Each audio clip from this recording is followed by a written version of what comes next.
And welcome everybody. Just a couple of quick announcements. Just this morning, we learned from the CDC Office of Grants Management that they've announced that we have 12 new FY 2023 research projects that have been awarded or issued.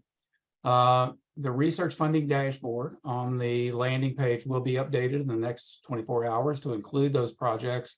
And later this week, Kristen Eicher will send to all of you on the listserv a brief summary description of those projects. Again, we had an excellent call. We appreciate all of the effort that was put into this from all of you. And we have 12 excellent high impact projects that we will be adding to the portfolio. Another item that we want you to be aware of is that the FY 2024 research funding opportunity announcements, and there are 4 of them this year, are anticipated to be released by the CDC Grants Office. We are hoping by the 15th of this month for publication in the NIH Guide. And a notification again will be sent to all of you using the listserv when those are out and available. The last announcement that we want you to be aware of is that already we are underway and planning for the November research meeting. We hope that the weather is a little better this year and that all of us can join you in person. That meeting, as you know, is scheduled for the first week in November, I think November 7th. And correct me if I'm wrong, but I think that's when it is. Good, thank you. If you're interested in presenting published work, please let Kristen Eicher or me know, and we will certainly try to accommodate that or take that into consideration in our planning. Again, we're very pleased to have Dr. Clouston with us today, and for the introduction, I will turn it over to Dr. Anderson. Thank you. Thank you, Travis. It gives me a great pleasure to introduce Dr. Sean Clouston. Dr. Clouston is an associate professor of family, population, preventive medicine, and public health at the Renaissance School of Medicine at Stony Brook University in New York. He received his PhD in sociology from McGill University in Montreal, and then completed 2 prestigious fellowships, one as a Fulbright Scholar at Columbia University in the Center for the Study of Social Inequalities in Health, and one at the United Kingdom's Medical Research Council in Healthy Aging across the life course. As a longitudinal life course epidemiologist, his research interests involve the use of sophisticated algorithms to examine the role of long-term and chronic exposures in relation to aging-related outcomes, and investigate the impact of social determinants on Alzheimer's disease and related dementias. Specific for the World Trade Center Health Program, Dr. Clouston's work monitors the role of long-duration exposures following the 9/11 attacks on the neurological health of responders, and his presentation today highlights neurodegenerative biomarkers, which may be useful in the future to further characterize the health burden and inform treatment. I first heard Dr. Clouston speak in late 2019 when the World Trade Center Health Program held a 2-day scientific workshop to review the current science on mild cognitive impairment, discuss the evidence of risk in the 9/11 exposed population, identify research gaps, and discuss potential risk management strategies. I've been looking forward to another of his presentations ever since, and I expect another insightful and compassionate look into a piece of our humanity that often epitomizes quality of life. His efforts have continually pushed us at the program to strategize how our program, with the defined sets of resources permissible through legislative authority, will continue to optimize outcomes of World Trade Center related disease in the setting of neurocognitive impairment of any etiology. Welcome, Dr. Clouston. Well, thank you. That is one of the nicest intros I think I've ever had. So you found a string. All right, let me get a share here. There. All right, so you covered most of it, so I'm just going to start.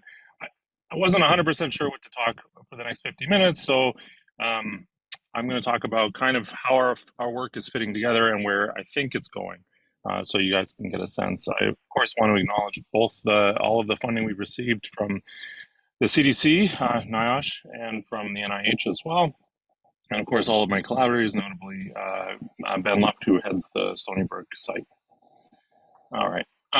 So the first thing is that we've been getting reports now for a while that people are concerned about their memory, and it's a sizable number, and it's hard to know exactly what to make of it because some of these people for sure are having trouble and others are not. This is one of the responders. He's an FDNY employee, or was, but the issue is larger than any one type of group, and so I do want to call out that we have a number of those. Or that's where we started. The World Trade Center exposures were huge, right? They were massive, and they included an array of different types of exposures, going from emotional and loss to severe physical, pulmonary exposures, all kinds of things.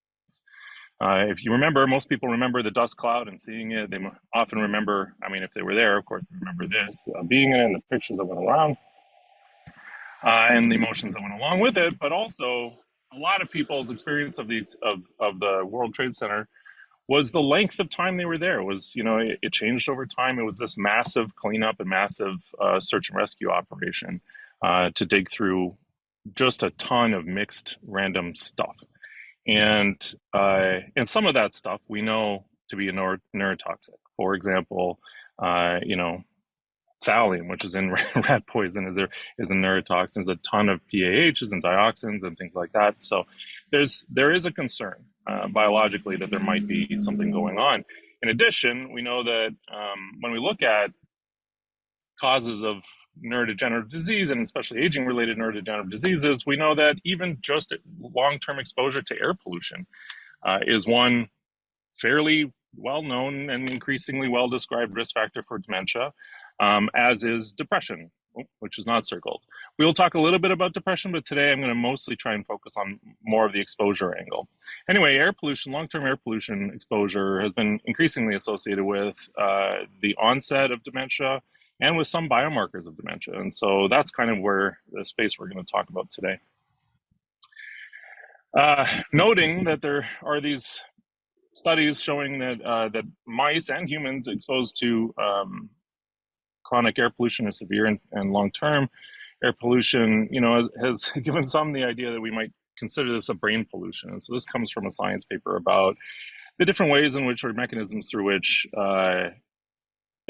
pollutant inhalation might affect the brain. Of course, it's difficult to affect the brain, more difficult in some ways than other systems, because of course is surrounded by its own set of redundant barriers. And so here I highlight two of the three pathways that we're generally looking into in my lab.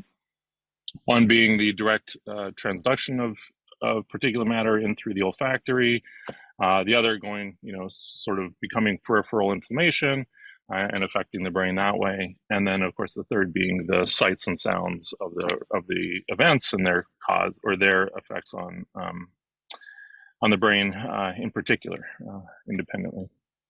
So what are we talking about? Well, mostly we're talking about neurodegenerative disease. Of course, that's within Alzheimer's or within dementia. There are two main causes of dementia. The first and most common is, of course, Alzheimer's disease. It tends to be late onset, which means over the age of 65 for the most part.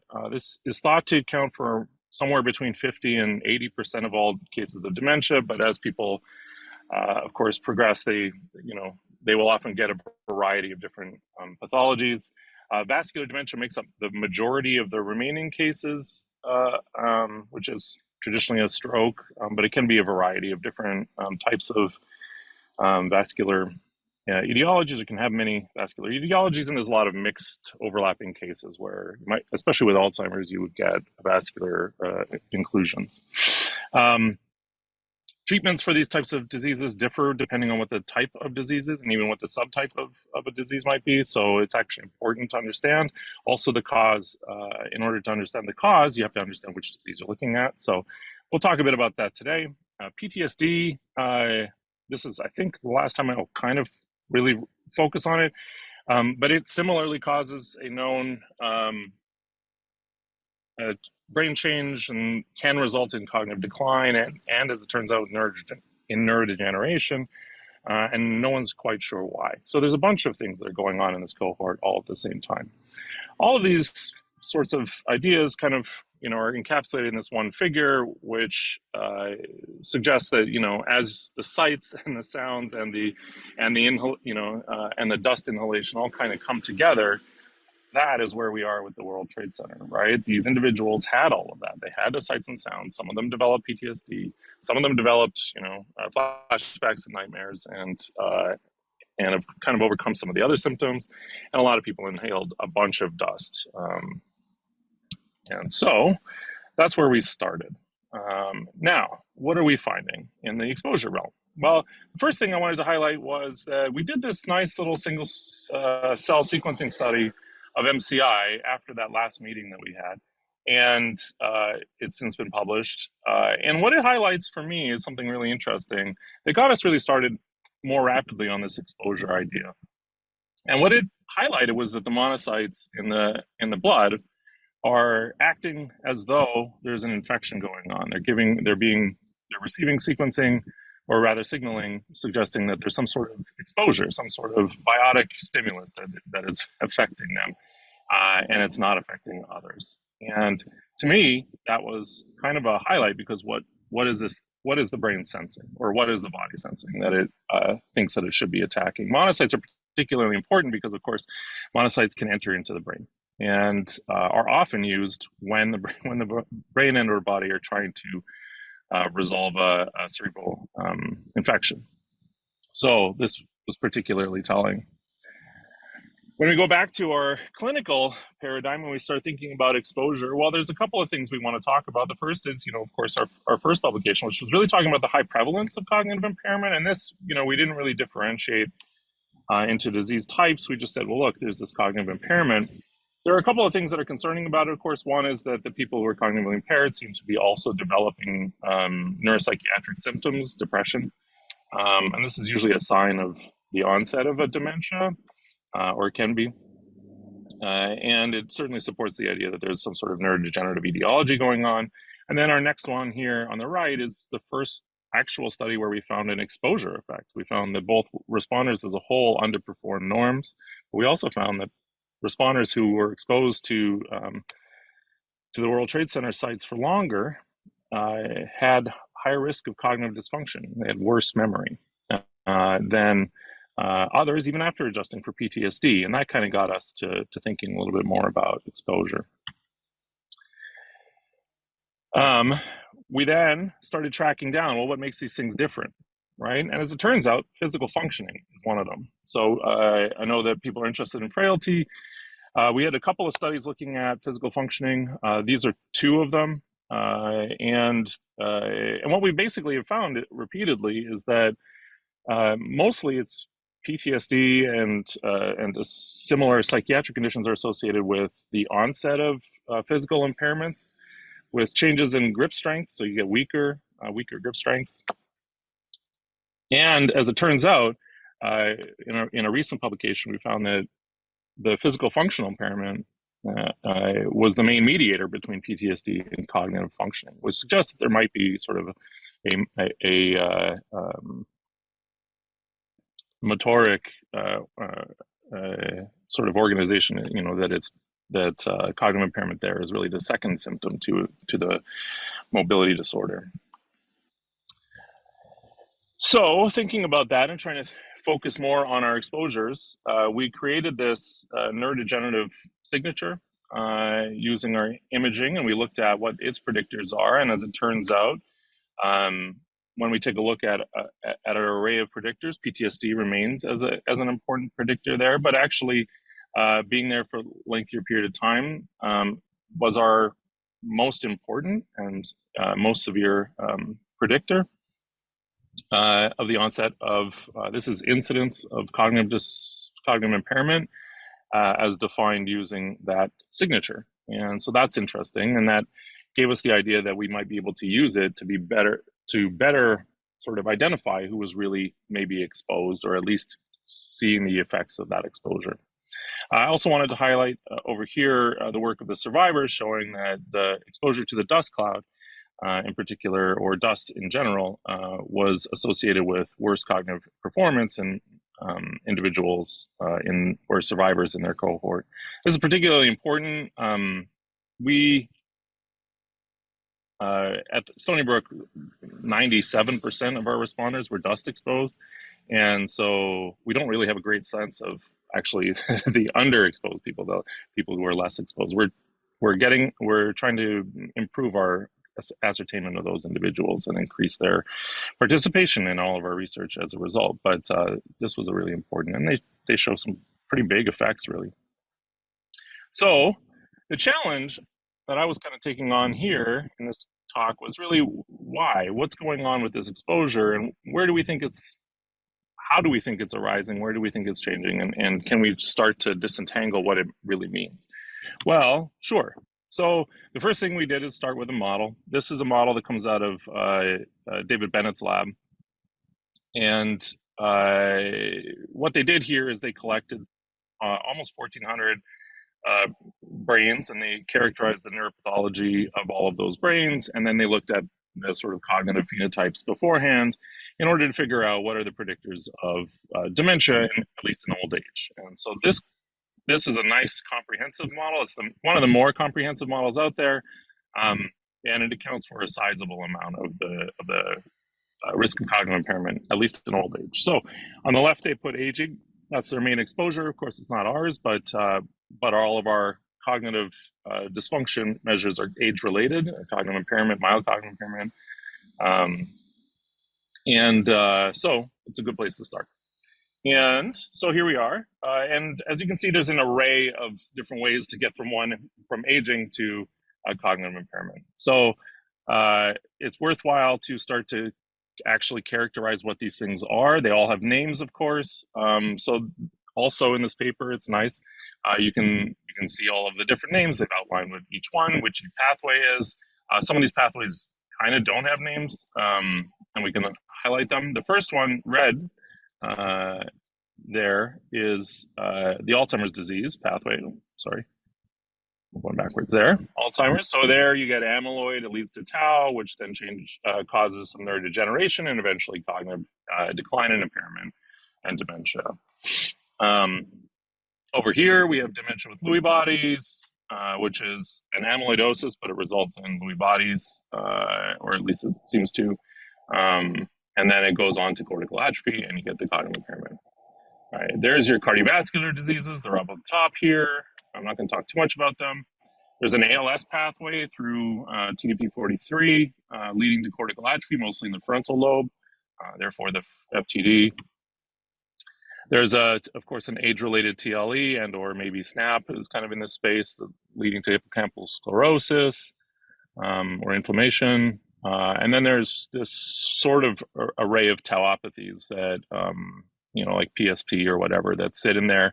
And the idea there is that age actually bypasses amyloid and leads to a different kind of tau, which then sort of folds down forward. So it's the 4R versus the 3R tau. Anyway, these are the array of dementias that are thought to cause, or array of diseases that are thought to cause dementia in old age. And for the most part, people label all of these ones Alzheimer's disease and related dementias, because of course they're kind of amyloid related. People can argue about which ones should be there and which ones shouldn't, but that's a label anyway. All right, so what do we have? What we have matters to us, at least in terms of what our predictors and risk factors should be. So vascular disease is easily visible. So here's what they look like when you take an MRI. I'm going to start talking about MRI data next. And as you can see here on these MRIs, you get a variety of different pathologies, but mostly they're visible by the fact that the brain, which is mostly gray, in these T2 flare images, have these like white patterns that you can see. Often they're bilateral on both sides, but they don't have to be. And they can be large on one side, small on the other, whatever. They can be asymmetric easily. And these are different kinds. And here's CAA, just in case you're interested, which is a type of amyloidosis, cardiovascular disease amyloidosis. And you can see, again, that white patch that comes out. So I mostly won't talk about the rest of this because when you take a look at our images for some of our most affected individuals, this person here is fairly severe cognitive impairment. On the right is one of our more severe patients.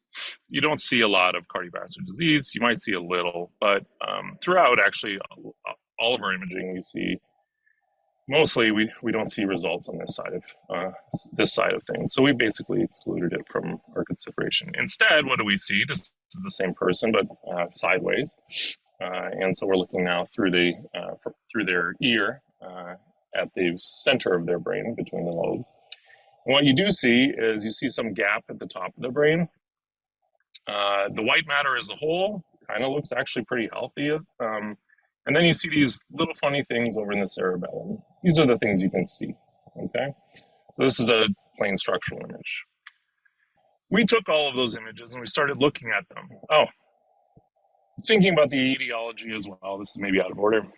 We also have done some genetic work here at Stony Brook and put a couple of different grants together in order to look at this. And one of our risk factors here, one of our main risk factors is Alzheimer's disease, the Alzheimer's disease polygenic risk score, even after we account for things like exposure and PTSD. This came out fairly recently. So looking at our imaging, we were able to fairly convincingly at least rule out the cardiovascular diseases pretty quickly. So that's good. That's our start. Then we started looking at neurodegeneration, which is here. So these are two studies we did a while back, looking at cortical thickness. On the left, we have the study that looked at the whole brain cortex, different regions of interest within it, and I isolated where the cortices for individuals who are cognitively impaired were thinner. And as you can see, it covers a sizable chunk of the brain. It turns out to be about 20 of the 34 subregions. They tended to be bilateral, although they're a little bit more severe on the right-hand side, which is unusual. Alzheimer's is usually more left-hand side. But it crawls from the frontal region where it's sometimes most severe, goes around the temporal, and then up to the parietal. And so you see fairly all-encompassing there. We started by thinking about how accurate these maps were to identify individuals who were cognitively impaired. And so we also, on the right-hand side, did a machine learning study where we put all of that information together. And as it turns out, you can reliably determine whether or not a person is cognitively impaired in our study based only on their imaging. And we're about 90% accurate. So this is the machine learning. On the left-hand side is our discovery sample. On the right-hand side is our replication sample. These are two different samples, actually imaged at different sites. And you see these relatively big effects that are easy to differentiate. And yeah, we're fairly precise on that. What does it look like? Well, it's hard to tell. On the right-hand side is a study of low-grade amyloid evident in people with PTSD or really veterans with PTSD in old age. So it kind of looks similar to that. So that's one idea. And then on the left-hand side is a type of subtype of early onset dementia called parietal Alzheimer's disease, which kind of has a more unusual pattern and has more behavioral symptoms and tends to cause more frailty, and it's also more commonly early onset. So it actually seems kind of similar to what we're looking at, which got us to thinking, well, maybe what we have is really parietal dominant, this funny type of early onset. So that's also of interest to us. What else have we found? Well, we've done a hippocampal study looking at hippocampal atrophy and found that hippocampal atrophy was associated in our study with both cognitive functioning. It was obvious in the individuals who were impaired, and it was associated with exposure, suggesting that at least for us, hippocampal atrophy is an important marker. We've also seen cerebellar cortical atrophy. This is the cortex, the gray matter in the cerebellum. We've shown here that in that little area, which I highlighted for that individual, that area in particular seems to be sensitive to degeneration in our responders. And so you can sort of see it here on this picture. The effect sizes are pretty big. The most interesting part of that study, I think, was that when we is shown in this table 3 here, which was that when we took a sort of a broad, just average cortical thickness across all of the regions, that generally outperformed any of the previously available signatures for different kinds of diseases, including ALS and Alzheimer's disease, surprisingly enough, MSA, PSP, and FTD. So, it's not evidence that what we have is fundamentally different or new. All of those worked alone, of course, but once you put them in, none of them worked particularly well as this average. And that might sign that, at least for these individuals, maybe they don't have the same kinds of things as is commonly seen in these standard other diseases. So anyway, what we can do is start to focus in on the cortical atrophy at this point, right? Our cognitive impairment is associated with cortical atrophy. That's good.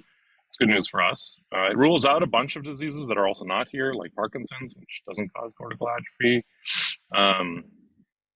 And it helps us to focus. It's not just in the frontal area. So it also partially rules out the FTD argument at the very least. And like I say, we took a look at hippocampal sclerosis. Of course, this is neuroinflammation measured in 2 different ways. They both find the same basic thing. On the left-hand side, we used an MRI study to show that there's a correlation between exposure and neuroinflammation in the hippocampus. And the right-hand side, we showed the same thing in the hippocampus and throughout the brain, looking at glial activation. But what we found there was a little bit, in both cases, what we found was that while these were both there and these were both associated with exposure, neither of them explained our cognitive effects. So if anything, on the glial activation side of things, on the right-hand side, we found that actually more glial activation seemed to be associated with better overall cognition. And we're still trying to understand a little bit of that. But I think it's telling, at the very least, that these are not the main ways through which cognitive impairment arises in our population, at the very least. So we use that to kind of rule out. There's supposed to be little stripes here across the ALS FTD in part, but that helps us to kind of start ruling out, TLE and SNAP, these ideas that the hippocampus and hippocampal inflammation and sclerosis really are the main explanation for cognitive impairment. So now we're going to start to try and use some of our biomarkers, which we've been using for the last couple of years, to understand more about what can they tell us about our responder population. So we did a lot of the same specific bioindicators that we've been discussing. So here on the left is TDP-43 in the blood. That's usually upregulated in ALS. And then on the right-hand side, we did alpha-synuclein, which we hoped would help to explain or would be upregulated in individuals with cognitive impairment if they had dementia with Lewy bodies. And in both cases, we didn't really find anything, which was useful for us. None of these are really huge studies, but they're important. We did, in these pilot data, find that the 2 biomarkers were at least upregulated that are fairly specific. These on the left is p-tau181. This is a tauopathy marker. And it has emerged in the last couple of years as one of the primary candidates for understanding the onset of Alzheimer's disease in particular. It seems fairly sensitive to 3R, 4R tau. And then on the right-hand side, we have amyloid 142. This is the main protein associated with the onset of sporadic Alzheimer's. And so you see now we have this signature on the right, or in both of these cases, that is pretty indicative of the idea that maybe there is something going on for these biomarkers. That points us back to an Alzheimer's disease etiology. So we replicated it. This study was very recently published this year. And in this study, we did something really, I thought, incredibly impressive. So I thought we'd talk a bit more about it. So the overall idea here was that we should be able to see if these are the biomarkers that account for Alzheimer's disease, or at least for cognitive impairment in our cohort, then we should be able to see something about that. And so what we did is we recruited 1,000 of our responders, or just almost 1,200 of our World Trade Center responders, into a plasma-based serologic study. So what we did there, and I say we, but really it's Ben and his lab. We collected blood from, like I say, 1,200 odd responders. And we separated out the plasma. We froze it within, we flash froze it within 15 minutes. We stored it until the study was, or the sample was complete. And then we sent it off to a company that can measure these types of proteins in the blood. This is not easy. The size of proteins in the blood is kind of equivalent to the size of DNA in a cell. And so, they really focus in and they get these hypersensitive, they call them ultrasensitive arrays in order to measure the distribution volume in a sample of blood, a standard size sample, aliquot of blood. These responders as a whole are representative of our sample. About 7-8% are women. The age is mid to late 50s now. Majority have at least some college. All of the things that you might expect. And we started thinking more about what other types of exposures might be associated. Of course, we included PTSD at enrollment. It's the first time they were assessed. We also looked at duration. We looked at dust cloud exposure. We looked at training, and we looked at whether or not a person was supervised. We picked these out of an array because they seemed like they might be relevant for one reason or another. Dust cloud exposure as a whole is very rarely associated with any of our cognitive outcomes, and so but we keep it in anyway, just to make sure that we can rule it out at all steps, and you'll see that was helpful. So these are the Samoa. What we measured was the same p-tau, phosphorylated tau 181, the distribution volume of amyloid 142 as well as 140, the glial marker, GFAP or glial fibrillary acidic protein, and neurofilament light, which is a commonly used marker for axonal degeneration. In this study, we were mostly focused on the Alzheimer's disease biomarkers. So these include both the ratio of amyloid 142, which we talked a little bit about earlier, to 140, which is supposed to be sort of a marker of the biologic background noise. And then we have the p-tau and neurofilament as our sort of measure of neurodegeneration. GFAP is predominantly a measure of cerebrovascular disease. In our cohort,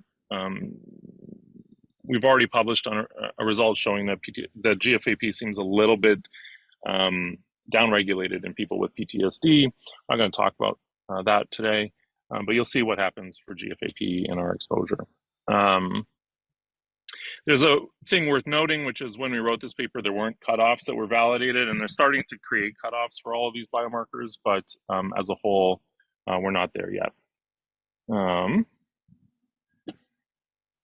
right, so the nice thing is in the last couple of years, they've also created a positive diagnosis for Alzheimer's disease that rely on these exact ideas, although not these specific biomarkers. So they mostly look at imaging markers or CSF markers, but a lot of the same measures are used in both. Notably, the CSF phosphorylated tau marker is strongly associated with the one in plasma that we use here, and so many people are starting to use it as though it's at least replicative, and it's certainly less burdensome. So we used our own cut points. Our cut points are the top quintile, and they're sex specific because the amount of tau in the blood of the women in our cohort is much, much higher than it should be, and it doesn't seem pathogenic. And other people have reported this as well, or not much higher than it should be, much higher than it is in the men, but it doesn't seem pathogenic. So we looked at all of those. Also in this diagnosis is the idea that you can start to think about maybe differentiating diseases based on the presence of overlap in these diagnoses. And so therefore it's not enough to say that you have amyloid, maybe it's important that you have amyloid and tau, and sort of thinking about it that way. So we started to think about it in that direction as well. This is thinking about them individually, and here what you see immediately is an exposure effect. We found that same duration of time at the World Trade Center site was associated with an increased distribution volume of p-tau in our cohort. And we also found a similar thing for being a non-supervisor. So we have about a quarter or a fifth of our sample are supervisors, and so those who weren't supervisors seem to have worse overall levels of p-tau, or higher levels of p-tau, even after adjusting for age, which is the primary predictor. When we start to look at the overlap of these things, we find fairly similar kinds of results. Age, again, is a big risk factor. We found as a whole, there's some exposure effects. The exposure effects seem to be focused on the tau a little bit, in that we have the significant result for T plus N, which means that they have both the presence of tauopathy, where the p-tau 181 is high, and their levels of neurofilament are also high. And you also see this huge effect at the end here for A plus, T plus, N plus, which is the idea that all three of these biomarkers are high, but we actually have a very small sample of those individuals. And so for the most part, they're not statistically significant. When we looked at PTSD, we found slightly different results and sort of more suggestive directions, and we didn't find as much for the dust cloud. All right, and the dust clouds often is protective, although not always here. Okay. Oh yeah, and the PTSD was associated with this amyloid positivity, which is interesting, and it seems as though from your sort of signal here that it might go from amyloid positivity to amyloid and tau negativity to amyloid sort of and neurodegeneration or neurofilament positivity. So that might indicate a different sort of overall etiology in that group, ultimately also showing a potential increased risk of this A plus, T plus, N plus phenotype, which is more common with Alzheimer's disease. Okay. When we take a look at what's associated with cognitive impairment in our cohort, a lot of the same types of things arise. So here, these are risk ratios on the left, and the different types of groups on the bottom. Our normals are the reference category. And so what you see here is that individuals that have mild cognitive impairment don't seem to have dysregulated biomarkers to the same extent, but people with dementia or cognitive, dementia, seem to have dysregulations in both tau and to some degree neurofilament if it's also amyloid positive. So we're seeing these different phenotypes starting to arise. These are interesting, but I would say as a whole, none of them is a silver bullet as to what exactly we're looking at. There's certainly strong associations though, so that's a good start. What I would say, though, in terms of our disappointing results are these ones, which is showing that as a whole, none of these biomarkers on their own is particularly good or strongly associated with any of our cognitive measures that we use to score the MoCA. In fact, if you go back to this prior slide, what you're seeing here is really it's not until people are very functionally limited that we start to see biomarker dysregulation systematically, at least using these biomarkers or these cutoffs. So that got us to thinking about whether or not we could maybe use our signature to start to highlight or more readily and reliably identify what's going on for our responders and whether or not we can kind of start to rule things in and out. So the next results I'll talk about are our World Trade Center cognitive signature. So here is what we find, and it's actually kind of fascinating. What we find, so this is a heat map. It's actually correlations, Spearman correlations between all of the things that you see on the left, which are all cognitive measures, and then the things you see on the top, which are all different ways or different biomarkers and or different ways of estimating the biomarkers. So we have an amyloidogenesis. This is actually not the amyloid that we're talking about for Alzheimer's. And then you're going to go across. We have the p-tau 181. That's the one we've already been using. There's a neurofilament light, which is the N plus that we were sort of talking about. There's GFAP. You can see our results are kind of small. The amyloid 40/42 ratio, that's the Alzheimer's biomarker.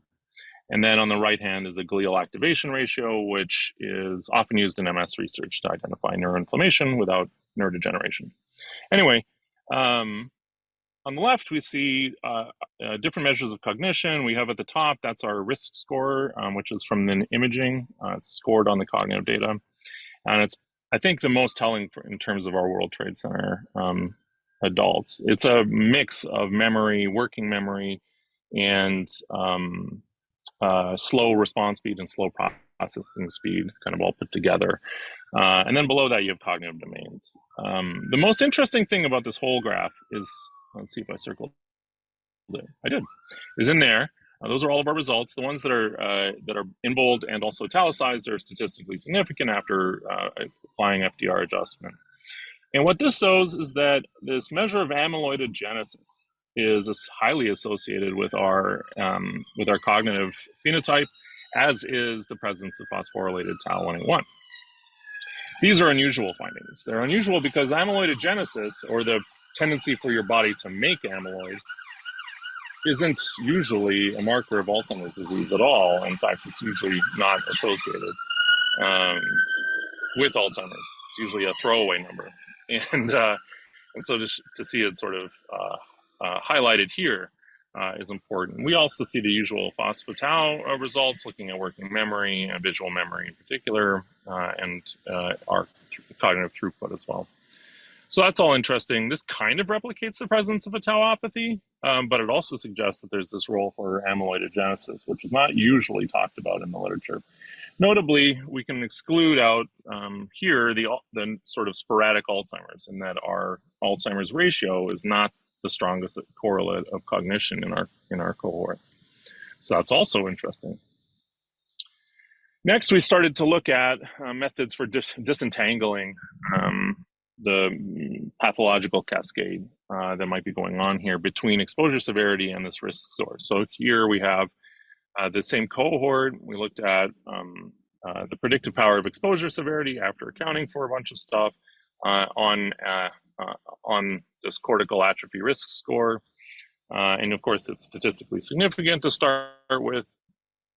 And then we adjust for an array of things, including head injury and educational attainment and things like that. But we also looked at whether or not we could identify a pathway between these two things that would help to explain this, or mediate, if you like, this association between exposure severity and cortical atrophy.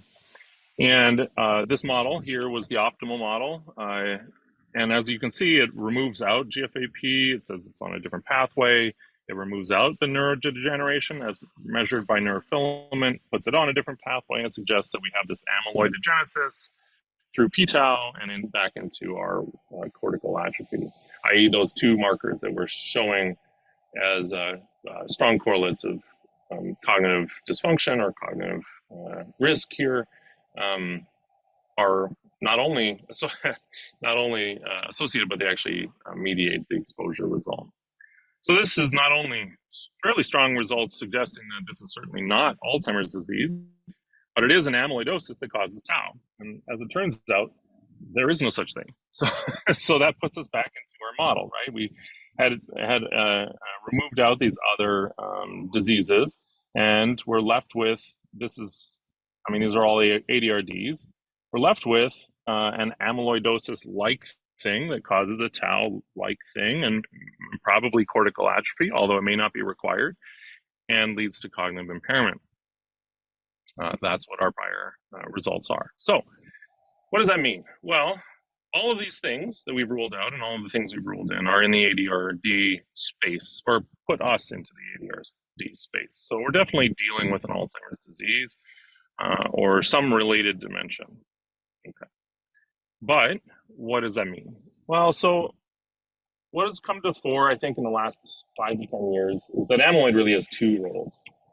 There's this small arm of research in the Alzheimer's field that looks at amyloid for immunocompromised individuals and mice. This slide here is from mice who were injected with herpes virus directly into their brains. And as it turns out, if they can't generate amyloid, they die very quickly. And if they can, the amyloid attacks the HSV and they survive. They don't survive as long as normal mice, but they survive much longer than the ones that can't produce amyloid. And this has sort of gotten people to start thinking about amyloid as its immune component sometimes. This is important because we might have such a thing, right? So we have in our individuals dust that maybe made it into the brain, and the brain might be just responding, and maybe responding with amyloidosis because that's what it knows how to do, as though the dust is sitting there and is in need of a response. In general, there's a bunch of things about amyloidosis that are kind of interesting, but most likely we don't have the traditional pathological cascade seen in Alzheimer's disease. However, it's also worth noting that plasma studies as a whole are not robust enough to explain that this is true. They are, however, highly signifying that that might be possible. This is useful for us actually because it's been replicated. It's been replicated in at least 2 other circumstances. There are studies of mice that are exposed to traffic exhaust regularly, and what they find there is that you also see a sort of amyloidogenesis, which eventually actually seems to create amyloid plaques over time if you wait long enough. And they sort of been talking about that role of amyloidogenesis. This has been replicated in humans once or twice before, also showing that people who are long-term exposed to heavy levels of air pollutions, mostly in Asia, where in Korea, I think, where air pollution was pretty high for a long time. Also show this amyloidogenesis reaction. And so there's this kind of new idea that maybe there's this amyloid is playing this immune role, and it's causing the amyloidogenesis, or it's causing this sort of unusual ATN pathological cascade. Anyway, what does that look like?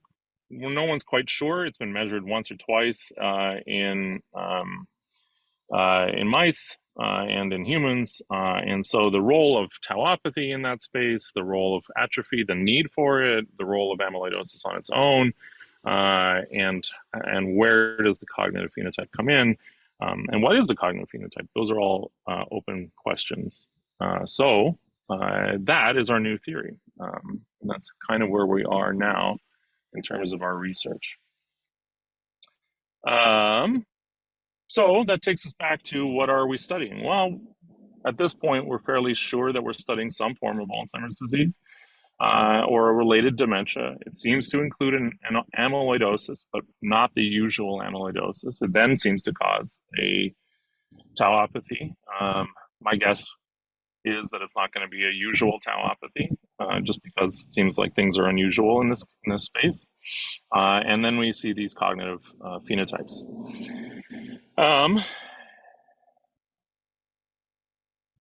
Biomarkers seem to at least partially mediate. They do not seem to fully mediate, I would say, these results, suggesting that there may be at least 1 or 2 other sort of pathways or systems being dysregulated in the interim. But yeah, as a whole, these are suggestive of some sort of unusual or unknown subtype of Alzheimer's disease. So yeah, I'd like to, again, thank everyone. There's a huge number of people that help out in this effort. I've listed some of them here. I'm excited to sort of continue sharing as we go along. But that's it for me at this point.